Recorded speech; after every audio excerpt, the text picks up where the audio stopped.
Hello and welcome back to the SimTech podcast. I'm your host Craig, and in today's episode I'm joined by Sarah, the CEO of VeinTrain, a leading company dedicated to improving vascular access training. We'll be diving into the story behind VeinTrain, exploring how it's grown into a trusted name in clinical education, and discussing the importance of high quality, evidence-based training for healthcare professionals. Sarah shares her journey, the challenges she's faced, and her vision for the future of vascular access simulation.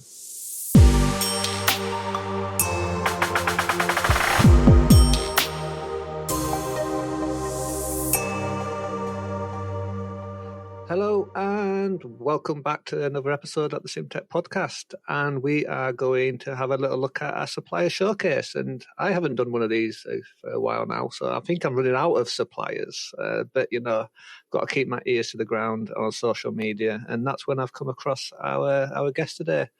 Sarah, would you like to introduce yourself?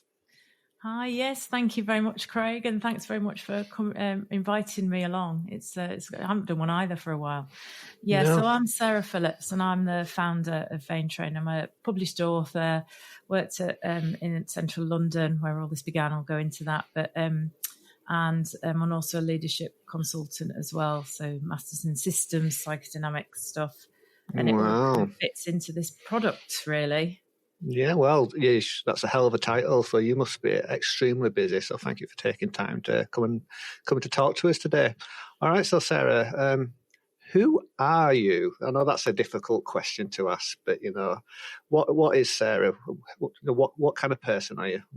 How have you got here? There's a lot of questions in there, but how do you unpack that? Yeah, so I'm a driven person, and I kind of fix things really. So I can't leave things alone. I'm a bit of a terrier. So when I see things, I'll think, well, we just need to sort this out. And that's systems thinking as well. So does it niggle on you at sleep when you're in bed at night and you're like, I need to get up, I need to do it. Yeah. My head never stops because I'm like, right, we could just sort this out. So I do that, and I tend to surround myself with people that are a bit like that and also will challenge me. So I tend to kind of hook onto global leaders and various entrepreneurs and things that are often very similar, actually, and just trying to learn from them. So rather than stopping what I'm doing, going with it in a way that works, I suppose. So I suppose I'm just kind of driven to make things a bit better with whatever I'm doing. Yeah, I think that's a really nice way of looking at things. So let's have a little look at your history, Sarah. What did you do when you came out of school, college or university? What was your first job? Well, I went to do business and finance because the idea was that academically I wasn't looking that strong, so it turns out I'm a bit dyslexic, although I've written a book, and it looked like things were getting a bit masked, really. So I ended up passing all my GCSEs. So instead of going to be a secretary, I went to do business and finance, still doing the BTEC route at the A-levels. So I did all that and then thought, well, this is a bit empty. And then my gran died in a hospice, and I just thought, wow, these nurses, one day of their work is worth like 2 years of what I've just been doing, business and finance. So now I do both. I do the kind of nursing that I went into and bring the business side in because I'm quite business minded. Yeah, I mean, so how long was you a nurse for then? I worked as a nurse from, 92, I think I joined in Glasgow. And last clinically really was 27, 28, I suppose. 9 actually in Newark A&E. So I was an A&E nurse in London and Glasgow in Australia. And wow, worked in major incidents, all that sort of stuff. Yeah. I mean, I've had nurses that have come on who've had they've taken their spin up trying to be an entrepreneur, and they've done very well at it, but they found the transition quite difficult, because it's quite they don't really interline very well, do they, being a nurse and being kind of into business and finance the way that you've kind of managed to juggle both. So was the leap not too daunting for you to make? Well, no, I mean, I'd written the book, and it took nearly 10 years. And because it was the first of its kind, and we had to go around the world and see what was available for venipuncture cannulation. And then I did like a national competency. And then I opened this cupboard, and I'd had children, and I looked at my cot not my cot, my son's cot, and there was my master's books at one side and my nursing books at the other because he had breathing problems. And I thought, well, this is all very well, but what was the point of studying all that? And my daughter's there and then not using it. So it kind of drove me. I opened the cupboard and that. So then we just sort of thought, well, we talked about this for a while, me and my late husband, and thought, why not just do some courses for the next little while, like I've always talked about? And I knew there was a need from being at Chelsea and Westminster to turn people away. It's too expensive to offer it unless you get the system in place. You know, it's actually more expensive to bring people in and administrate it if you get it wrong. All right. So you was a nurse working in A&E. What was your experience of simulation at the time? Oh, well, you see, simulation, that's why I like your group, you know, the simulation group, because it's like, it reminds me of those times. So we set up one of the first simulation centres. The picture there, actually, Lord Crisp came in and back then he was NHS chief exec. You know, it's like when you've got a fake arm or a dummy, you get all the big wigs coming, don't you? Yeah. So he came and that was really nice because I met him again in Qatar and stuff later, 17 years later or something. But he's lovely. But he's a manager. He's not wouldn't put cannulas in. So I managed to kind of coach him a bit. So it was, so with simulation, it was really there was a need for a simulation centre. Peter Croker appeared, there he is there. And he said, can you help me? And we made it work. And he had the money and I helped set up the simulation centre, the skills lab. And it was great, but I still had this amazing lab and got the med students through because we could get their diaries, but I couldn't drag the nurses down the lift shaft, well, not a lift shaft, but down the lift, 2 floors at Chelsea. They still would come, but it was still hard for them. So it's like, well, we've got this amazing centre, but we actually need to take it to them. Yeah. So I knew that back then. Well, we brought them down and it was wonderful, but there needed to be a bridge to how do we get the two to connect. So we got this amazing centre and it's still going now. I was there the other week and they're using the same room.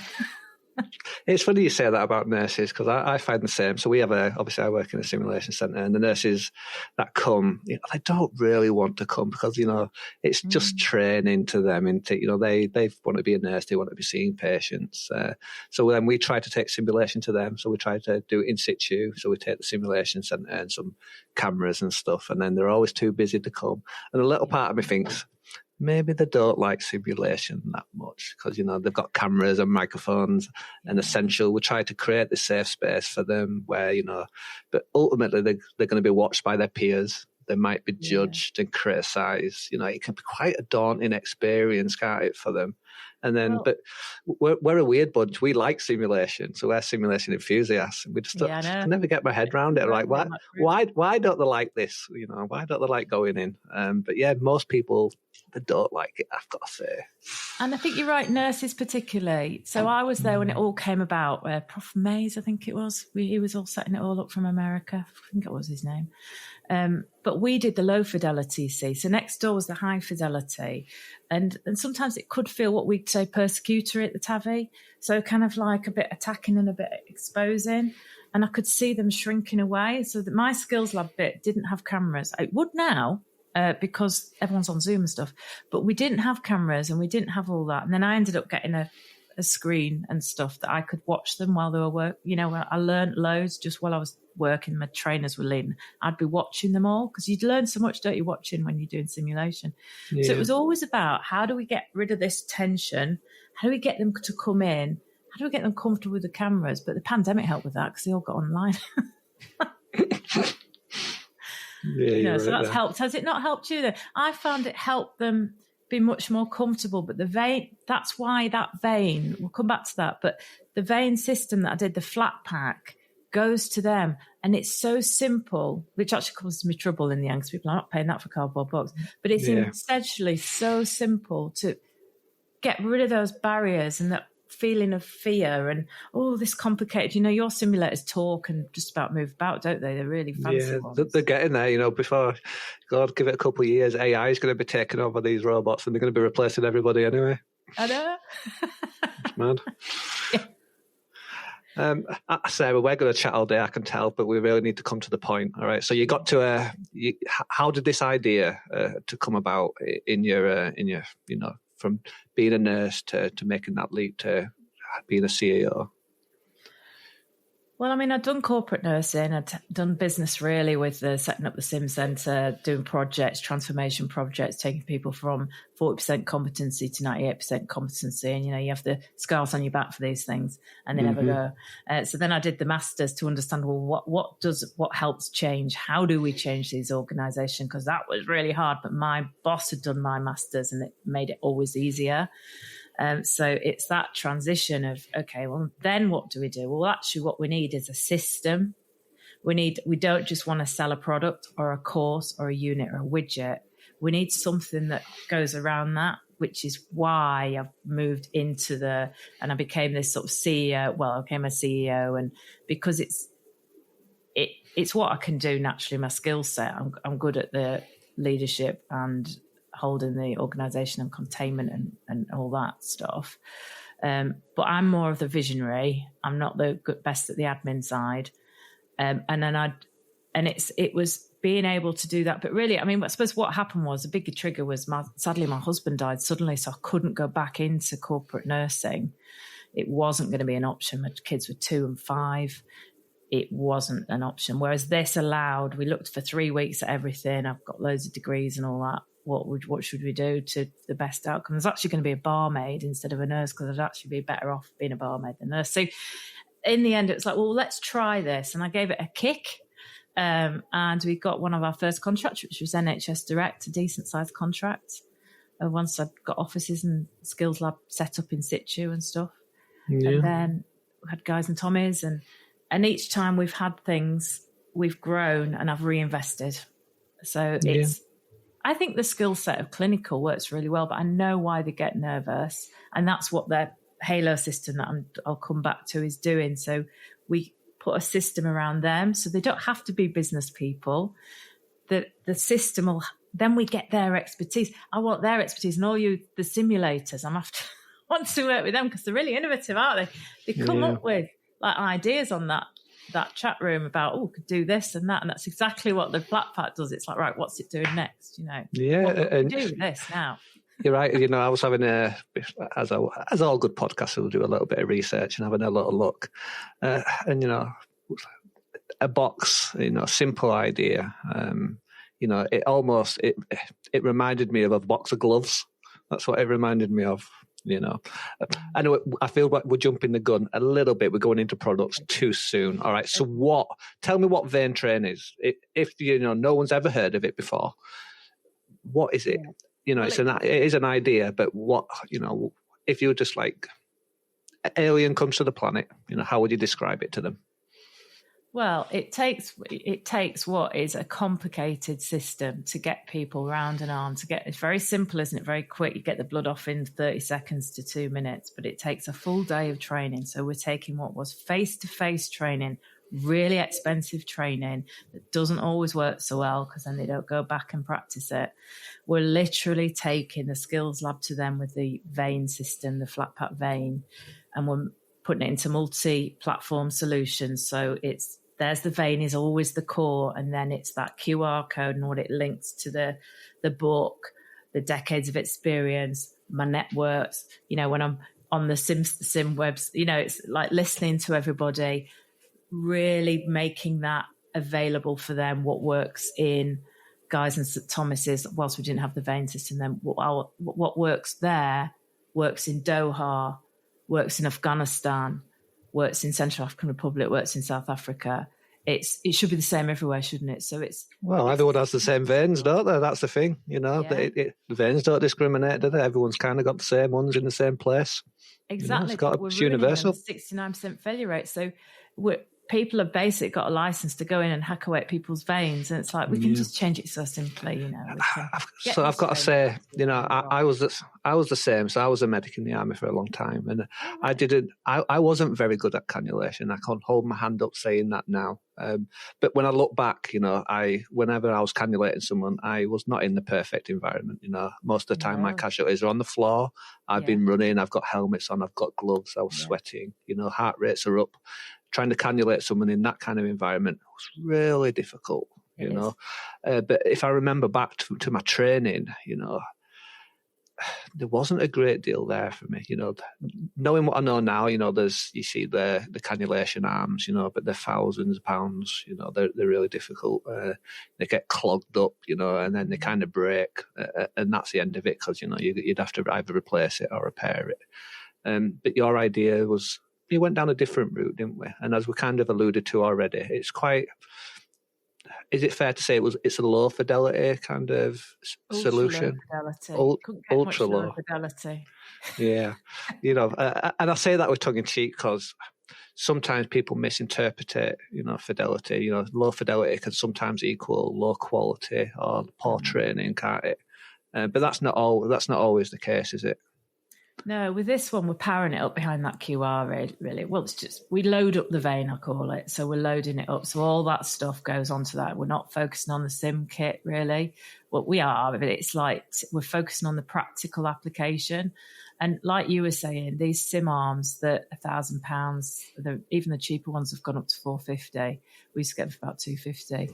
And they don't really work, because you've got 8 people hovering around looking at a 2mm thing across an 8-foot space, which is no good. Whereas the vein system, I want them to see the needle, I want them to get the shoulders moving and the wrists moving, and I want them to really understand what it is. And then they go to the arm. And it's like, that when I'm on, I feel sorry for them, I have to comment, don't I, on that Facebook group, because it's like the battles I've had.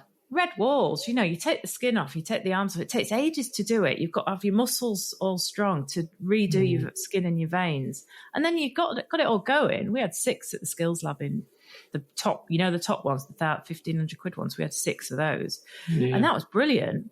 But I'd still use the vein now. And then they'd use that. The novices would, the med students, and some of the nurses and some of the healthcare assistants. But we're finding now they're not even using the arms. They're just using our vein, because really it's about technique and then giving them that bridge to practical. Yeah, of course. And I think there's a place for all of them out there. But this learning to cannulate or take blood, it's just, you want to be sat at a desk, though, with this little box in front of you, not scared of making mistakes, being able to see everything that you can do in, really, really simple. Put it in as many times as you want, take it out, put it in, and not have to worry a great deal. And I think that's where your product comes in. Can you kind of describe, because obviously we're just audio today, so we can't see any pictures. How would you describe what the product looks like? Well, it looks a very confusing thing, because when it first arrived at me, I didn't know what he'd sent me. I thought he'd made a mistake, because it was plain.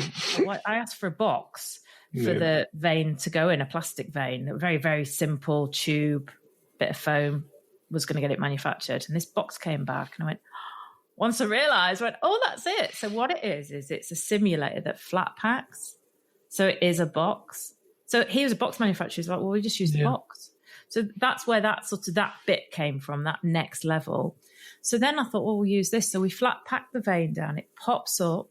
It holds. We've then redesigned it. I'm on iteration 32, I think now. So it costs a fortune. So basically, this box costs the most than anything. So getting it right so it holds the vein. So it's a very simulator that's perfect size. Because remember, I've been watching this for nearly 30 years. So I've been watching people with what's going to work. So they can lean on it. They can get their angles right. The QR code links to BASE, which is VeinTrain, or also their local hospitals or their sim centres. So it links in. So it's a system. So for the user point of view, they literally just have this thing in front of them, like you said. They're not nervous. They're not doing like we've seen them come down all nervous to skills lab, opening the door, a bit nervous, feeling exposed, especially the ward sisters and high level that are coming down going, I can't even get this line in or whatever. So it really helps them. They're just practicing it online. The needles are massive. So they click it. They've got the simulator and they just practice along. So effectively, it's a device trainer. So it trains them up, and then we load it up with, and vascular access, and we load it up with different layers, but we're really getting them to hold that equipment properly, control that needle on that vein and tube with guidance through and using the wonderful World Wide Web. Yeah, well, I mean, it's the simplest of ideas carried out very well. You're doing exactly what it says on the tin. How are people finding it when they use it then? What kind of feedback do you get? Well, the first time we put it, I had the foam one, which we liked. I don't need to see it today, but you could stick your needles in, when you're practicing again and again. So you could just stick your needles in and then you can keep going. You don't lose your time when you're doing sim center stuff. So I'd sort of put the new cardboard ones aside a little bit, thinking, well, people won't really go for this. People stood up. One of the trainers stood up. He was from, a big company. And he went, actually, can I use that one? And that was, so he picked it up and pulled it over. And I thought, I hope this works okay. And the vein grips and all that stuff, because we were still developing it. And it did. And he loved it. And then everyone else wanted one. So we had them in the room, but we were still being laggardish and using our old ones because we still like them. So it's kind of like, what was the question? So it's kind of evolved from that, really, that the feedback then was we've got it all over the website, but the feedback, one of the best ones is this nurse said, I thought it was going to be terrible. She went and bought herself an arm just in case. We've got her on video with it. And then she said, but this is better. Yeah. And I was like, yeah, it is. And I knew it was. But it's bringing that transformation over, isn't it? Why could a cardboard box be better? You know? Yeah, I mean, that must be really hard to market. I mean, because you're right, you look at it, don't you? And you might jump to conclusions. You know, it's a box with a vein on it, and you know, people are like, well, it might look a little bit tacky or low quality, but actually the results are showing actually it's really cool and quite. But you must have a difficulty then trying to advertise that product because people are visual, aren't they? They look and they see. Yeah. I mean, how do you do that kind of stuff? The thing that works the most is I've got one picture I use a lot, which is the flat pack going out, and people like that idea of things arriving in the letterbox. That gets well responses, but it also brings in, like you're saying, if I'm not paying. One of my biggest problems is you've got a client, and I'm not paying that much money for a cardboard box. So the clinicians get it, like you get it, and you can see your learners. You think I'm not going to have to read skin and vein that arm very much because they'll already have hacked their own little vein. Time they get to that, it's more like a patient level, and they're really. You know, they're not going to ruin the skin on it and stuff and puncture the tubes. So it's that kind of getting them through to that stage and getting them to understand that it's a system and it supports them. They can't afford $3,000 a day. I should be going out. I'd like to get that, but I should be going out at $3,000. That's what I charge people like me out at for the business if they need us. So how do we get that out to people? So I load up the vein with me, my trainers, ideas from all over the world. So it all goes in there. So they get that. And they start to see that, and then it has to get through the next barrier, which is often the budget holder and the manager who goes, I'm not paying that for a box. So then there's another layer of unpicking of. So the way I do it is we do these like halo tasters, and they get going. It's a loss leader, so it costs me money because the vein's still expensive at the minute. It won't be long term; it'll be free, and then it'll be what's loaded onto it. They'll be paying. So eventually, the simulator I want to be free. When I say I'm giving a business away, that's what I want to do. I want people to have a simulator, like I saw in my head at Marsden when I worked with Lisa and we're writing the book. I thought, it's all right, this competency booklet's now 100,000 views. Brilliant. And it's still going now, 20 years on. And that's brilliant. That's co-design, all the stuff they all bang on about now. That's what we just did, collaboration, co-design. And then it was like, but we haven't got a practice simulator. We haven't got the education. We don't know what they're being taught, and it was frustrating for all those experts. So then, good 15 years later, appeared this box. There it is. Flat pack, goes out with the clinical competency booklet. And then it does the job for the nurse. It does the job for the trainers. It links the sim centres to the vein because they get to a level and they maybe want to come down and use the arm because they feel more comfortable now. Do you know what I mean? Yeah, you're quite right. I mean, it sounds like you've been on quite a journey, actually. Do you think, 15 years ago, 20 years ago, when you had this first idea, is this what you kind of envisioned? Using using a box. No, I didn't. I did. It's almost like you used to get these comics where you'd get this doll you'd dress up when you're little. It was a cardboard thing and you put things on it. So when I saw the booklet, that was in my head. But it wasn't until this white box came back that asked for a box to put something in, because I took my box out to Dubai and it was Adam Rooley, I think, was it? Anyway, it's one of the big companies. I said, it was one of the chiefs. And he said, you're going to have to put it in a box. I said, you're joking, aren't you? I've got to put a box in a box. He says, you won't sell it. You don't do it. Like the iPhone. I thought, so this was my problem. And then eventually the box is the box. But to be honest, I do still have to put in a box. In an iPhone. It has to go out in a presentation that people feel like, I get it now. It's a system. Yeah. It's not just a piece of cardboard. Yeah, you're right, because you're still a professional outfit, aren't you? So you've still got people like to dress things up, don't they? That's the thing. They need the ribbons, don't they, around it to make it look good. Which we get there with that. And the next phase as well. We can't share it yet, but we've got something huge coming up soon that I'm really. What do you mean? You can't? Can you give us a clue? You can't have us hanging on. Well, it's like it was one of my main dreams actually, and if we can get this out big time in these hardest to reach places, but it hasn't been released yet. But it's we've got some of it released, but it's actually a different partner now. It would be that once that's on the vein, because it's printable, you see, people will go, "Wow, it's them. They've endorsed it," type thing. So I'll come back once I've got that and share it, but I'm not allowed to release it. No. Oh, okay. Well, watch this space then, I guess. Yeah, but then people will be like, it's a global brand that particularly in the pandemic, so everybody knows it, and it's like, wow. But at the minute, we've been speaking to Pasteur Institute and things like that, and seeing if we can get into these war zones and get these blood analysis off play where we can't send a trainer in, send in the vein system, war zones, places of rural communities, get this system in there. So it's going to be that you're going to get the better blood taking experience in some of the most troubled parts of the world than you will in the UK, because we'll have trained them. Well, there we go. Yeah, I wish I had something like that when I was training, because I think at some point we was training on things like fruit, bananas, those kind of things. But you do what you got to do, haven't you? You got to do it. Well, you do, and it is okay. So what we've done is basically do that, and it's actually, I can get it cheaper than people buying chicken or apples or something. But I still see people. I'm thinking, why are you spending all that money on organic stuff that's going to go off, and you got to get rid of it? And it's still, we're not supposed to be using animals where we don't anymore. Do you know what I mean? Yeah. So there's things like that, and the fruit goes off. Just use the vein system. It's actually cheaper. But people have got this idea, it's only an apple or it's only an orange. So I've still got that battle as well, because it's like, oh, well, Okay, then. Most difficult question of the day, Sarah. How much does it cost?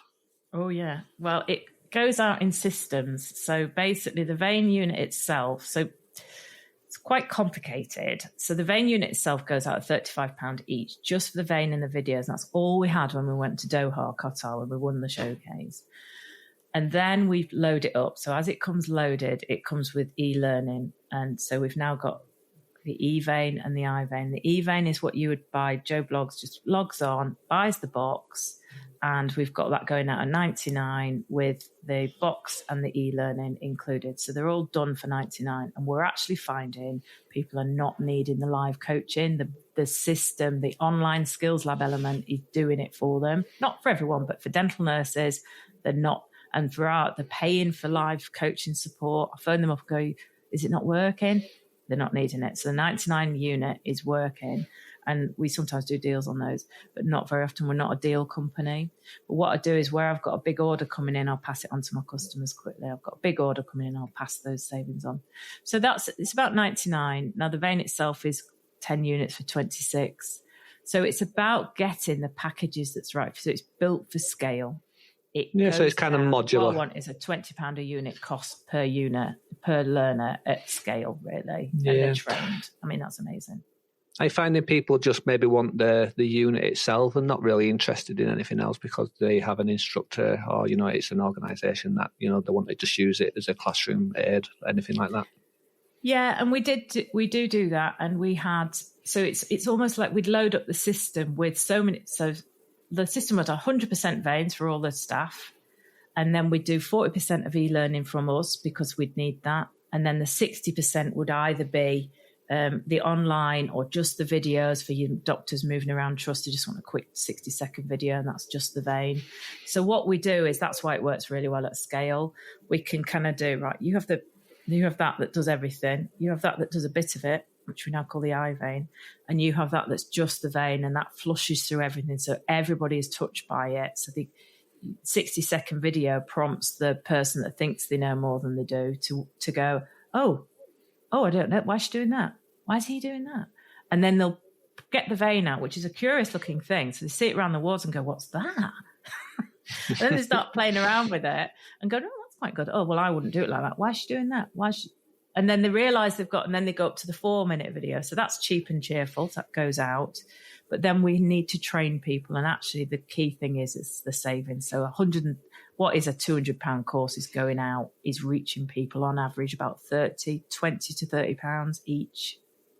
Yeah. Which is phenomenal, isn't it? Huge savings. It does. Yeah, it's really, I don't want to say cheap because it says something about the product there, doesn't it? But it's affordable, it's surprising because sometimes I find, with especially in medical, clinical, and simulation equipment, there's always a little bit of an NHS tag, shall we say? That's had 20, 30, 50% on, that kind of stuff. Do you do trials or anything? So maybe if someone's not completely convinced, but maybe would just like to have a little bit of a play around. Do you do anything like that? We do. What I've done, so I mentioned the Halo taster that I brought on board. So that's a bit of a loss leader. So we've got to usually give some sort of train the trainer element with it. So we want them to be trained up with it. But sometimes, like some of your sim centres actually would just go straight in without some of that. We just give them a bit of product support, really, because we've put what is service into a product, haven't we? That's what we've done. It's a product now.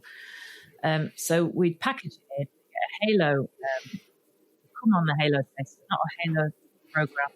It's now an eye taster. It's one of the most favourite ones. Parts like 10 simple 10 e-learners to give it out and test it properly, not just managing. And then they'll come back 8 months later and they need to probably learn it, realise that it's not easy to just play out. And so they get to train the trainer, they get that, and then they're off. And then they're hooked because they love it, because it's saving them time and money. And the learners are loving it because they get the little vein and they can keep it, or they recycle them, you see. So lots of the sim centres, they'd lend the vein out, send it up to the ward and try and get 8 back out of 10, wouldn't you? Yeah. So we do it that way. What's your ideal audience? Where do you see this kind of sitting? Do you see it in universities, in a simulation centre? Where do you think where it's best placed? I think it should be everywhere. The idea is we get it as cheap as we can out to everywhere. So it's just a no-brainer. And you just think, right, just obviously you're not going to go on the arms that cost a fortune to reskin and revein until you've done your VeinTrainer. So you go on your VeinTrainer, you do your basic one, the rapid competence, which is the 6 videos. If there's prompts in that, you prompt up and I need some e-learning, and then you go in that. So I'd like to see literally everybody that's learning this skill has their own vein access. Whether they keep it or not is a different thing. And then they level up when they need the theory, or we use local trainers. So that's what the Halo system does. We literally, it's a bit like we kind of merge in to the vein goes in and leads the way. And it says, well, we need a bit of that. And we need a bit, it's like pick and mix on Woolworths. So I need a bit of this. I need a bit of that, which actually what they're really doing is paying for consult stuff, but we've packaged a lot of that in. So what we're trying to do is that everybody that would learn these skills would you'd be like, well, why would I have gone even near a simulation arm, never mind an arm, without knowing how to hold the equipment? So that it's a device trainer, if you like. So we get that nailed. And then I'd like to see it in the wards, in the coffee rooms. You have to be careful because it's cardboard. So we'd want to infection prevention to flush them out. So I want the veins eventually to be free. And they buy the support software to, obviously we can't operate if we've got no income. So what they're doing is when we go out to these troubled parts of the world, there's going to be a lot of cost building it. How do we train somebody? Like you've just said, there's bombs going off. We know we use blindfolds and stuff and use the vein and stuff. What's going to work here? We send the vein in, we do what's the system's thinking, get feedback loops. So we send it in the pilot stage, send it in, it's still working, it's still delivering, it's still training, but it then feeds back and goes, do you know, if it just did a bit of that, and if it just did a bit of that, then it would be brilliant. So even more. So then we power it up for that place. So then it's about costing that in. And then once they're running on, once they've got that build, which is basically, you'd still be paying $3,000 a day consult fees. So they're not paying that even. We package it in. We do a bit of consult with it. It's already running. It's an adaptation, not a build, because it's cost of a lot to build this to get it to where it is. So instead of doing that, they all want to go off and do their own. Like, don't do that. You're looking at $500,000 before you even blink. Just buy in some units for a few quid. So, and then we'll support you with it. And then the run-on costs are really cheap. That's what we're aiming for. We're aiming for that long-term sustainability. Once they're set up and our volumes are going through, and we've got economies of scale to work with, we can do it that way. That's the aim. Yeah, well, you're certainly passionate, Sarah, and I could tell that you must be super proud about all the stuff that you've accomplished, because it sounds like an amazing product, and I hope people get behind you for all the great work that you've been doing. If people want to find out more about the stuff that you've been doing, or want to get a free demonstration or anything like that, how can they get in touch with you? Yeah, I mean, please do get in touch. It's VeinTrain.co.uk is what it says on the tin, or VeinTrain.com we've also got, VeinTrain.ie, I think. So just VeinTrain and you'll find us. It's me and it's some of my lead trainers will speak to the Halo tasters, but I'm always free for anyone that's wanting to come on the Halo taster range, I always have a conversation, or even the trainers. So just get in touch with that, I always say we only ended up at the Royal Garden Party because it's everybody's vein. It's been built by people coming back to me and going, well, if it just did a bit of this and it just did a bit of that. So every time I have a meeting, it's always valuable for me. So meeting the trainers and going, and the sim centres, I'd like to work with them a bit more. Well, this would really help. That sort of thing. So just, I suppose I'm saying, there's no bots. We've got a bit of AI going on, but you'll get people with us, so give us a call. That's it. Well, thank you very much for joining me today, Sarah. It's been great chatting with you, and as I knew the time would fly by, I think I could sit here and talk to you all day.